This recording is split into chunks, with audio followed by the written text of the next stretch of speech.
नमस्कार साथियों, जैसा कि हम जानते हैं कि आरआरबी एनटीपीसी की एग्जाम आ चुकी है और आरआरबी एनटीपीसी में एक फिजिक्स का रोल भी होता है, फिजिक्स के रोल होता है। उसमें हमारे जो इम्पोर्टेंट क्वेश्चन की सीरीज हमने चलाई है, जो क्वेश्चन हम बता रहे हैं उसमें से 90% क्वेश्चन आने के चांस है। तो सबसे पहला क्वेश्चन है, कार्य करने की दर क्या कहलाती है? तो पहला ऑप्शन है ऊर्जा, वेग, शक्ति, बल, मतलब rate of change of work क्या होता है? तो सबसे पहले एनर्जी, वेलोसिटी, पावर या फोर्स। तो हम जानते हैं कि कार्य करने की दर क्या कहलाती है? ऊर्जा। धन्यवाद दोस्तों। अब हमारा सेकंड क्वेश्चन, आप इसको नोट करिए कि इंपॉर्टेंट क्वेश्चन है, आप इसको नोट करिए।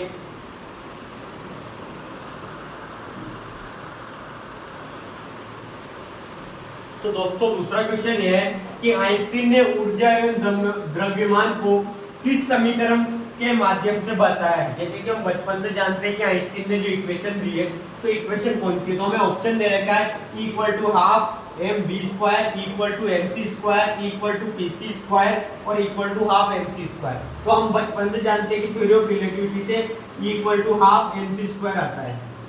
ये बहुत इंपॉर्टेंट समीकरण है। तो इसका आंसर है equal to half M C square. आप इसे नोट करिए बच्चों।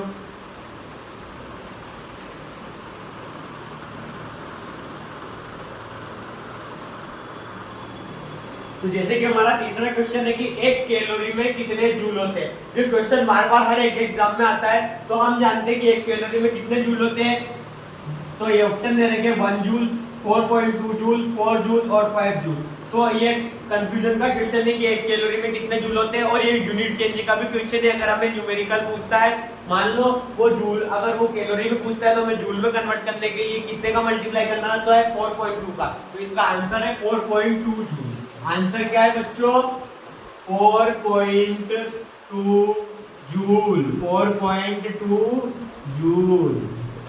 आप इसे नोट करिए।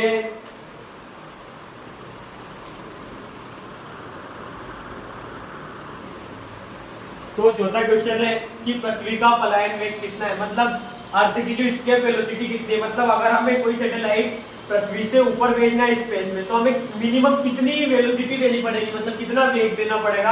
एस्केप वेलोसिटी तो 11.2 मीटर पर सेकंड, 11.2 किलोमीटर पर सेकंड, 9.8 मीटर पर सेकंड, 9.8 किलोमीटर पर सेकंड।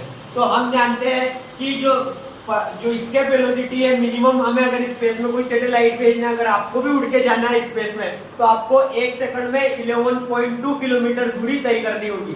तो कितनी होगी? 11.2 किलोमीटर पर सेकंड। और 9.8 मीटर पर सेकंड क्या है? ग्रेविटी है, फोर्स ऑफ ग्रेविटी, जी की वैल्यू है। और ये एस्केप वेलोसिटी है, एस्केप वेलोसिटी। आप इसको नोट करिए।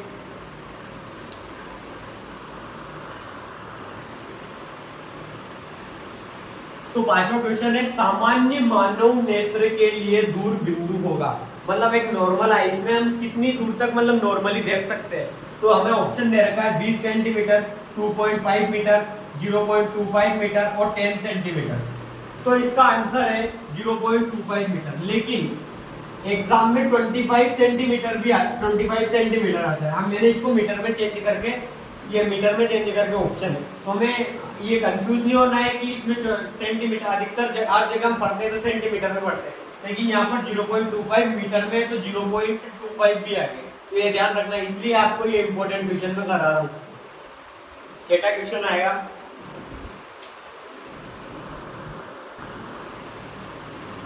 तो सिक्स्थ क्वेश्चन है कि रिवॉल्वर की खोज करता कौन है? जो रिवॉल्वर है उसकी खोज किसने करी थी? तो सैमुअल कोल्ट ने, न्यूटन ने, आर्यभट्ट ने या जे.जे. थॉमसन ने? तो जैसे कि हम जानते हैं कि जो रिवॉल्वर की खोज करता है वो है सैमुअल कोल्ट जी। कौन है? सैमुअल कोल्ट जी। लेकिन जो हमारे जो 3 ऑप्शन है उसमें हम देखते हैं कि न्यूटन ने ग्रेविटी की खोज करी थी, गुरुत्वाकर्षण। तो ये 6 नंबर का क्वेश्चन है कि रिवॉल्वर के खोज करता कौन है? तो हम जानते हैं कि रिवॉल्वर के खोज करता कौन है? Samuel Colt. कौन है? Samuel Colt. इनने काहे की खोज करी थी? रिवॉल्वर की।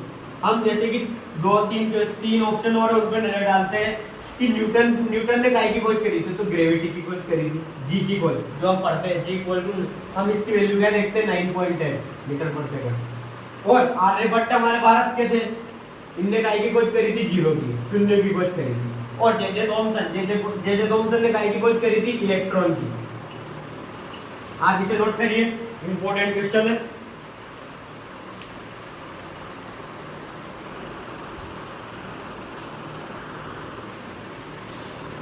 तो सातवां क्वेश्चन है कि वायुमान के खोजकर्ता कौन है? तो वायुमान के खोजकर्ता हम जानते हैं कि ये दो भाई ने मिलकर करा था और उनके पीछे का टाइटल है राइट। तो क्या आएगा? Wright brothers. मतलब एरोप्लेन का आविष्कार किसने किया था? तो राइट ब्रदर्स ने किया था। और चार्ल्स बेबेज से उनने काय का खोज की थी? चार्ल्स बेबेज ने कंप्यूटर की खोज की थी।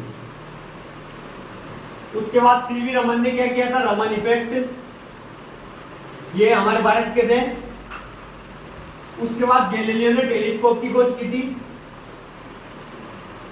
और इन्हें वायुमान की। ये एक इंपॉर्टेंट क्वेश्चन है और इसके इंपॉर्टेंट ऑप्शन भी, आप ऑप्शन से भी, 4 ऑप्शन भी मैं काम के बता रहा हूँ किसने किसकी खोज की थी। हर ऑप्शन के बारे में डिटेल जानकारी विश्वास क्लासेस में ही मिलेगी आपको सिर्फ।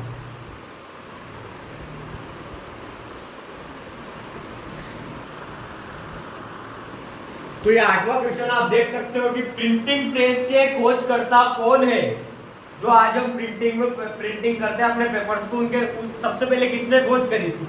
तो हमारा ऑप्शन बोलते हैं कि माइकल फेराडे ने, जे गुटेनबर्ग ने, थॉमस अल्वा एडिसन ने या मार्कोनी ने। तो हम जानते हैं कि माइकल फेराडे ने तो इलेक्ट्रोमैग्नेटिक इंडक्शन की खोज करी थी, तो ये तो हो नहीं सकता है। उसके बाद हम जानते हैं कि मार्कोनी ने काय की खोज करी थी? जो मार्कोनी भैया है इनने काय की खोज करी थी? तो रेडियो की खोज करी थी। उसके बाद हम जानते हैं कि जो हमारे घर में जो बल्ब जलता है, बल्ब, उसकी खोज थॉमस अल्वा एडिसन ने करी थी। और जे गुटेनबर्ग ने प्रिंटिंग प्रेस की खोज करी थी। Printing press. दोस्तों आप आपके विश्वास को ऐसे ही बढ़ाते रहिए विश्वास क्लासेस के साथ, और हमारे चैनल को लाइक करें, शेयर करें, सब्सक्राइब करें और आपका मोटिवेशन ऐसे ही बढ़ता रहे। और आपके साथ हम हमारे पीवाईक्यू सीरीज में ये सारे बहुत इंपॉर्टेंट क्वेश्चन है और हम सारे ऑप्शन के साथ आपको बता रहे हैं। इसी के बाद आपकी एक जो हिस्ट्री की क्लास भी एक ऐसी पीवाईक्यू की आएगी और सारी क्लासेस आएगी। ये आरआरबी, एनटीपीसी और एसएससी जैसी सारी एग्जाम में बहुत इंपॉर्टेंट है। विश्वास क्लासेस में आपको सारा एक अच्छे से नॉलेज दिया जा रहा है ताकि आप आपकी मंजिल तक पहुंच सको। आपका सक्सेस रेट और बढ़ता जाए। जैसे जैसे हमारे गवर्नमेंट में और हमारे भारतीयों की इनकम बढ़ती जा रही है, ऐसे ऐसे आपकी सक्सेस रेट भी बढ़ती जाए। तो आप अभी इसको नोट करिए।